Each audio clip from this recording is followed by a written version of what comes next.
नमस्कार। प्रस्तुत है मुंशी प्रेमचंद जी की रचना तैंतर। आखिर वही हुआ जिसकी आशंका थी, जिसकी चिंता में घर के सभी लोग, विशेषतः प्रसूता पड़ी हुई थी। 3 पुत्रों के पश्चात कन्या का जन्म हुआ। माता सौर में सूख गई, पिता बाहर आंगन में सूख गए और पिता की वृद्धा माता सौर द्वार पर सूख गई। अनर्थ, महा अनर्थ। भगवान ही कुशल करे तो हो। यह पुत्री नहीं राक्षसी है। इस अभागिन को इसी घर में आना ही था तो कुछ दिन पहले क्यों ना आई। भगवान 7वें शत्रु के घर भी तैंतर का जन्म न दे। पिता का नाम था पंडित दामोदर दत्त। शिक्षित आदमी थे, शिक्षा विभाग ही में नौकर भी थे, मगर इस संस्कार को कैसे मिटा देते जो परंपरा से हृदय में जमा हुआ था कि तीसरे बेटे की पीठ पर होने वाली कन्या अभागिन होती है, या माता को लेती है या पिता को या अपने को। अपनी वृद्धा माता लगी नवजात कन्या को पानी पी पी कर कोसने लगी। कलमुही है, कलमुही। ना जाने क्या करने आई है यहाँ। किसी बांझ के घर जाती तो उसके दिन फिर जाते। दामोदर दत्त दिल में तो घबराए हुए थे, पर माता को समझाने लगे, अम्मा, तैंतर वैंतर कुछ नहीं। भगवान की जो इच्छा होती है वही होता है। ईश्वर चाहेंगे तो सब कुशल ही होगा। गाने वालियों को बुला लो, नहीं लोग कहेंगे 3 बेटे हुए तो कैसी फूली फिरती थी, एक बेटी हो गई तो घर में कोहराम मच गया। माता, अरे बेटा, तुम क्या जानो इन बातों को। मेरे सिर तो बीत चुकी है, प्राण नहों में समाया हुआ है। तैंतर के ही जन्म से तुम्हारे दादा का देहांत हुआ, तभी से तैंतर का नाम सुनते ही मेरा कलेजा कांप उठता है। दामोदर, इस कष्ट के निवारण का भी कोई उपाय होगा? माता, उपाय बताने को तो बहुत है। पंडित जी से पूछो तो कोई न कोई उपाय बता देंगे, पर इससे कुछ होता नहीं। मैंने कौन से अनुष्ठान नहीं किए, पर पंडित जी की तो मुट्ठियां गर्म हुई। यहाँ जो सिर पर पड़ना था वह पड़ ही गया। अब टके के पंडित रह गए हैं। जजमान मरे या जिए उनकी बला से, उनकी दक्षिणा मिलनी चाहिए। धीरे से, लड़की दुबली पतली भी नहीं है, तीनों लड़कों से हष्ट पुष्ट है। बड़ी बड़ी आंखें हैं, पतले पतले लाल लाल होंठ हैं जैसे गुलाब की पत्ती। गोरा चिट्टा रंग है, लंबी सी नाक, कलमुही, नहलाते समय रोई भी नहीं, टुकुर टुकुर ताकती रही। यह सब लक्षण कुछ अच्छे थोड़े ही हैं। दामोदर दत्त के तीनों लड़के सांवले थे, कुछ विशेष रूपवान भी न थे। लड़की के रूप का बखान सुनकर उसका चित्त कुछ प्रसन्न हुआ। बोले, अम्मा जी, तुम भगवान का नाम लेकर गाने वालियों को बुला भेजो, गाना बजाना होने दो।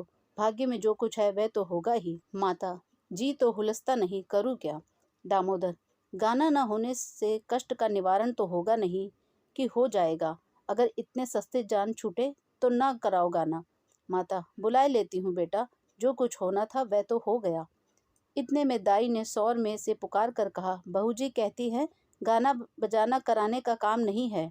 माता, भला उनसे कहो चुप बैठी रहे, बाहर निकलकर मनमानी करेंगी।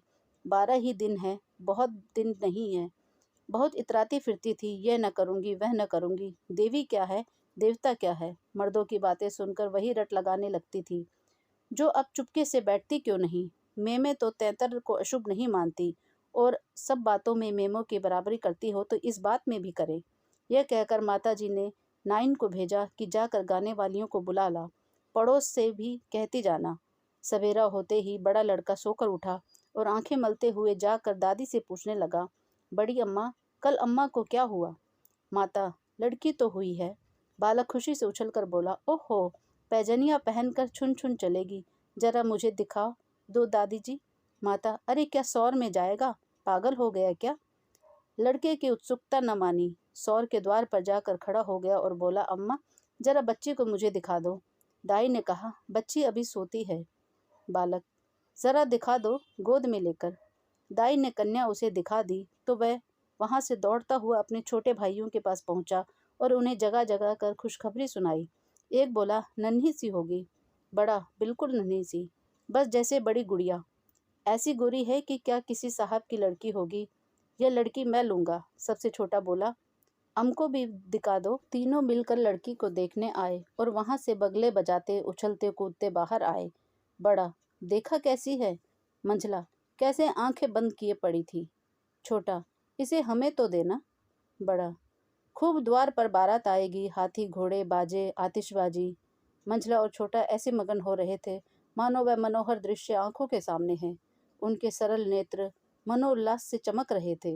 मंझला बोला, फुलवारियां भी होंगी। छोटा, अम भी पूल लेंगे। छठी भी हुई, बरही भी हुई, गाना बजाना, खाना खिलाना, देना दिलाना सब कुछ हुआ। पर रस्म पूरी करने के लिए दिल से नहीं, खुशी से नहीं।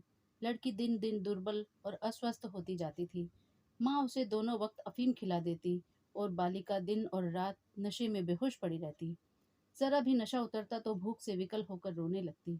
माँ कुछ ऊपरी दूध पिलाकर अफीम खिला देती। आश्चर्य की बात तो यह थी कि अब उसकी छाती में दूध ही नहीं उतरा। यूं भी उसे दूध देर से उतरता था, पर लड़कों की बेर उसे नाना प्रकार की दूधवर्धक औषधियाँ खिलाई जाती। बार बार शिशु को छाती से लगाया जाता, यहाँ तक कि दूध उतर ही आता था। पर अब की यह आयोजनाएं न की गई। फूल सी बच्ची कुम्हलाती जाती थी। माँ तो कभी उसकी ओर ताकती भी न थी। हाँ, नाइन कभी चुटकियां बजाकर चुमकाती तो शिशु के मुख पर ऐसी दयनीय, ऐसी करुण वेदना अंकित दिखाई देती कि वह आंखें पोंछती हुई चली जाती थी। बहू से कुछ कहने सुनने का साहस न पड़ता। बड़ा लड़का सिद्धू बार बार कहता, अम्मा बच्ची को दो, बाहर से खेला लाऊं। पर माँ उसे झिड़क देती थी। 3-4 महीने हो गए। दामोदर दत्त रात को पानी पीने उठे तो देखा कि बालिका जाग रही है। सामने ताक पर मीठे तेल का दीपक जल रहा था। लड़की टकटकी बांधी उसी दीपक की ओर देखती थी और अपना अंगूठा चूसने में मग्न थी। चुप चुप की आवाज आ रही थी। उसका मुख मुरझाया हुआ था, पर वह ना रोती थी, ना हाथ पैर फेंकती थी। बस अंगूठा पीने में ऐसी मग्न थी मानो उसमें सुधा रस भरा हुआ है। वह माता के स्तनों की ओर मुंह भी नहीं फेरती थी, माना उसका मन उन पर कोई अधिकार नहीं, उसके लिए कोई आशा नहीं। बाबू साहब को उस पर दया आई। उस बेचारी को मेरे घर में जन्म लेने में क्या दोष है? मुझ पर या उसकी माता पर जो कुछ भी पड़े, उसमें इसका क्या अपराध? हम कितनी निर्दयता कर रहे हैं। कुछ कल्पित अनिष्ट के कारण उसका इतना तिरस्कार कर रहे हैं। माना कि कुछ अमंगल हो भी जाए तो क्या उसके भय से उसके प्राण ले लिए जाएंगे? अगर अपराधी है तो मेरा प्रारब्ध है। इस नन्हे से बच्चे के प्रति हमारी कठोरता क्या ईश्वर को अच्छी लगती होगी? उन्होंने उसे गोद में उठा लिया और उसका मुख चूमने लगे। लड़की को कदाचित पहली बार सच्चे स्नेह का ज्ञान हुआ। वह हाथ पैर उछाल कर गू गू करने लगी और दीपक की ओर हाथ फैलाने लगी। उसे जीवन ज्योति सी मिल गई। प्रातःकाल दामोदर दत्त ने लड़की को गोद में उठा लिया, बाहर लाए। स्त्री ने बार बार कहा, उसे पड़ी रहने दो, ऐसी कौन सी बड़ी सुंदर है, अभागिन रात दिन तो प्राण खाती रहती है, मर भी नहीं जाती कि जान छूट जाए। किंतु दामोदर दत्त ने ना माना। उसे बाहर लाए और अपने बच्चों के साथ बैठकर खिलाने लगे। उनके मकान के सामने थोड़ी सी जमीन पड़ी हुई थी। पड़ोस के किसी आदमी की एक बकरी उसमें आकर चरा करती थी। उस समय भी वह चर रही थी। बाबू साहब ने बड़े लड़के से कहा, सिद्धू जरा उस बकरी को पकड़ो तो इसे दूध पिलाए, शायद भूखी है बेचारी। देखो तुम्हारी नन्ही सी बहन है ना, इसे रोज वहां हवा में खिलाया करो। सिद्धू को दिल लगी हाथ आई। उसका छोटा भाई भी दौड़ा। दोनों ने घेर कर बकरी को पकड़ा और उसका कान पकड़े हुए सामने लाए। पिता ने शिशु का मुंह बकरी के थन में लगा दिया। लड़की चुबलाने लगी और एक क्षण में दूध की धार उसके मुंह में जाने लगी, मानो टिमटिमाते दीपक में तेल पड़ जाए। लड़की का मुंह खिल उठा। आज शायद पहली बार उसकी क्षुधा तृप्त हुई थी। वह पिता की गोद में हुमक हुमक कर खेलने लगी। लड़कों ने भी उसे खूब नचाया कुदाया। उस दिन से सिद्धू को मनोरंजन का एक नया विषय मिल गया। बालकों को बच्चों से बहुत प्रेम होता है। अगर किसी घोंसले में चिड़िया का बच्चा देख पाए तो बार बार वहां जाएंगे। देखेंगे कि माता बच्चे को कैसे दाना चुगाती है, बच्चा कैसे चोंच खोलता है, कैसे दाना लेते समय परों को फड़फड़ा कर चै चै करता है। आपस में बड़े गंभीर भाव से उसकी चर्चा करेंगे। अपने अन्य साथियों को ले जाकर उसे दिखाएंगे। सिद्धू ताक में लगा रहता। जो ही माता भोजन बनाने या स्नान करने जाती, तुरंत बच्ची को लेकर आता और बकरी को पकड़कर उसके थन में शिशु का मुंह लगा देता। कभी दिन में 2-2, 3-3 बार पिलाता। बकरी को भूसी चोकर खिलाकर ऐसा परचा लिया कि वह स्वयं चोकर के लोभ में चली आती और दूध देकर चली जाती। इस भांति कहीं कोई 1 महीना गुजर गया। लड़की हष्ट-पुष्ट हो गई। मुख पुरुष के समान विकसित हो गया। आंखें जग उठी। शिशुकाल की सरल आभा मन को हरने लगी। माता उसे देख देख कर चकित होती थी। किसी से कुछ कह तो नहीं सकती थी, पर दिल में उसे आशंका होती है कि अब वह मरने को नहीं, हम ही लोगों के सिर जाएगी। कदाचित ईश्वर इसकी रक्षा कर रहे हैं, तभी तो दिन दिन निखरती जाती है। नहीं, अब तक ईश्वर के घर पहुंच गई होती। मगर दादी माता से कहीं ज्यादा चिंतित थी। उसे भ्रम होने लगा कि वह बच्ची को खूब दूध पिला रही है, सांप को पाल रही है। शिशु की ओर आंख उठाकर भी न देखती। यहाँ तक कि एक दिन वह बैठी बैठी लड़की का बड़ा छो करती है। हाँ भाई, माँ हो कि नहीं, तुम ना छो करोगी तो कौन करेगा? अम्मा जी, ईश्वर जानते हैं जो मैं इसे दूध पिलाती हूँ। अरे तो मैं मना थोड़े ही करती हूँ। मुझे क्या गरज पड़ी है कि मुफ्त में अपने ऊपर पाप लूँ। कुछ मेरे सिर तो जाएगी नहीं। अब आपको विश्वास ही ना आए तो कोई क्या करे। मुझे पागल समझती हो? वह हवा पी पी कर ऐसी हो रही है। भगवान जाने अम्मा, मुझे तो आप अचरज होता है। बहू ने बहुत निर्दोषिता जताई, किंतु वृद्धा सास को विश्वास न आया। उसने समझा ये मेरी शंका को निर्मूल समझती है, मानो मुझे इस बच्ची से कोई बैर है। उसके मन में वह भाव अंकुरित होने लगा कि इसे कुछ हो जाए तब यह समझे कि मैं झूठ नहीं कहती थी। वह जिन प्राणियों को अपने प्राणों से भी प्रिय समझती थी, उन्हीं लोगों की अमंगल कामना करने लगी। केवल इस वह यह तो नहीं चाहती थी कि कोई मर जाए, पर इतना अवश्य चाहती थी कि किसी बहाने से मैं चेता दूं कि देखा, तुमने मेरा कहा न माना, यह उसी का फल है।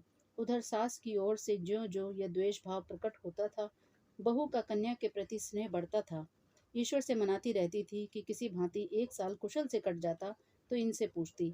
कुछ लड़की का भोला भाला चेहरा, कुछ अपने पति का प्रेम वात्सल्य देखकर भी उसे प्रोत्साहन मिलता था। विचित्र दशा हो रही थी। न दिल खोल कर प्यार ही कर सकती थी, न संपूर्ण रीति से निर्दय होते ही बनता था, न हंसते बनता, न रोते। इस भांति 2 महीने गुजर गए और कोई अनिष्ट न हुआ। तब तो वृद्धा सास के पेट में चूहे दौड़ने लगे। बहू को 2-4 दिन ज्वर भी नहीं आ जाता कि मेरी शंका की मर्यादा रह जाए। पुत्र भी किसी दिन पैर गाड़ी पर ही नहीं गिर पड़ता। न बहू के मैके ही से किसी के स्वर्गवास की सुनवानी आती थी। एक दिन दामोदर दत्त ने खुले तौर पर यह कह भी दिया कि अम्मा, यह सब ढकोसला है। 33 लड़कियों क्या क्या दुनिया में होती ही नहीं, तो सब के सब माँ बाप मर ही जाते हैं। अंत में उसने अपनी शंकाओं का यथार्थ सिद्ध करने की एक तरकीब सोची निकाली। एक दिन दामोदर दत्त स्कूल से आए तो देखा कि अम्मा जी खाट पर अचेत पड़ी हुई हैं। स्त्री अंगीठी में आग रखे उनकी छाती सेक रही है और कोठरी के द्वार पर खिड़कियां बंद है। घबरा कर कहा, अम्मा जी, क्या दशा है? स्त्री, दोपहर ही से कलेजे में एक शूल उठ रहा है। बेचारी बहुत तड़प रही है। दामोदर, मैं जाकर डॉक्टर साहब को बुला लाऊं ना? देर करने से शायद रोग बढ़ जाए। अम्मा जी, कैसी तबीयत है? माता ने आंखें खोली और कराहते हुए बोली, बेटा, तुम आ गए, अब न बचूंगी। हाय भगवान, अब न बचूंगी। जैसे कोई कलेजे में बर्छी चुभा रहा है। ऐसी कब पीड़ा कभी न हुई थी। इतनी उम्र बीत गई, ऐसी पीड़ा नहीं हुई। स्त्री, ये कलमुही छोकरी न जाने किस मनहूस घड़ी में पैदा हुई। सास, बेटा, सब भगवान करते हैं, यह बेचारी क्या जाने। देखो मैं मर जाऊं तो इसे कष्ट मत देना। अच्छा हुआ मेरे सिर आई, किसी के सिर तो आती ही है, मेरे ही सिर सही। हाय भगवान, अब न बचूंगी। दामोदर, जाकर डॉक्टर साहब बुला लाऊं? अभी लौटा आता हूँ। माताजी को केवल अपनी बात की मर्यादा निभानी थी, रुपए न खर्च कराने थे। बोली, नहीं बेटा, डॉक्टर के पास जाकर क्या करोगे? अरे यह कोई ईश्वर है? डॉक्टर अमृत पिला देगा, 10-20 वह भी ले जाएगा। डॉक्टर वैद्य से कुछ न होगा। बेटा तुम कपड़े उतारो, मेरे पास बैठकर भागवत पढ़ो। अब न बचूंगी। हाय राम। दामोदर, 33 बुरी चीज है, मैं समझता था कि ढकोसला ही ढकोसला है। स्त्री, इसी से मैं उसे कभी मुंह नहीं लगाती थी। माता, बेटा, बच्चों को आराम से रखना, भगवान तुम लोगों को सुखी रखे। अच्छा हुआ मेरे ही सिर आई, तुम लोगों के सामने मेरा परलोक हो जाएगा। कहीं किसी दूसरे के सिर जाती तो क्या होता? राम, भगवान ने मेरी विनती सुन ली। हाय हाय। दामोदर दत्त को निश्चय हो गया कि अब अम्मा न बचेगी। बड़ा दुख हुआ। उनके मन की बात होती तो वह माँ के बदले 73 को न स्वीकार करते। जिस जननी ने जन्म दिया, नाना प्रकार के कष्ट झेलकर उनका पालन पोषण किया, अकाल वैधव्य को प्राप्त होकर भी उनकी शिक्षा का प्रबंध किया, उसके सामने एक दुधमुही बच्ची का क्या मूल्य था, जिसके हाथ का एक गिलास पानी भी वह न जानते थे। शोकातुर हो कपड़े उतारे और माँ के सिरहाने बैठकर भागवत की कथा सुनाने लगे। रात को बहू भोजन बनाने चली तो सास से बोली, अम्मा जी, तुम्हारे लिए थोड़ा सा साबूदाना छोड़ दूं? माता ने व्यंग करके कहा, बेटी, अन्न बिना ना मारो, भला साबूदाना मुझसे खाया जाएगा? जाओ थोड़ी पूड़ियाँ छान लो, पड़े पड़े जो कुछ इच्छा होगी खा लूंगी। कचौरियाँ भी बना लेना, मरती हूँ तो भोजन को तरस तरस क्यों मरूं? थोड़ी मलाई भी मंगवा लेना, चौक की हो, फिर थोड़े खाने आऊंगी बेटी। थोड़े से केले मंगवा लेना, कलेजे के दर्द में केले खाने से आराम होता है। भोजन के समय पीड़ा शांत हो गई, लेकिन आध घंटे के बाद फिर जोर से होने लगी। आधी रात के समय कहीं जाकर उनकी आंख लगी। 1 सप्ताह तक उनकी यही दशा रही। दिन भर पड़ी करहा करती, बस भोजन के समय जरा वेदना कम हो जाती। दामोदर दत्त सिरहाने बैठे पंखा झलते और मातृ वियोग के आगत शोक से रोते। घर की मेहरी ने मोहल्ले भर में यह खबर फैला दी। पड़ोसी ने देखने आई तो सारा इल्जाम बालिका के सिर गया। एक ने कहा, यह तो कहो बड़ी कुशल हुई कि बुढ़िया के सिर गई, नहीं तो 73 माँ बाप 2 में से एक को लेकर तभी शांत होती है। देव न करे कि किसी के घर 73 का जन्म हो। दूसरी बोली, मेरे तो 73 का नाम सुनते ही रोए खड़े हो जाते हैं। भगवान बांझ रखे पर 73 न दे। 1 सप्ताह के बाद वृद्धा का कष्ट निवारण हुआ। मरने में कोई कसर न थी। वह तो कहो पुरखाओं का पुण्य प्रताप था। ब्राह्मणों को गोदान दिया गया, दुर्गा पाठ हुआ, तब कहीं जाके संकट कटा। धन्यवाद।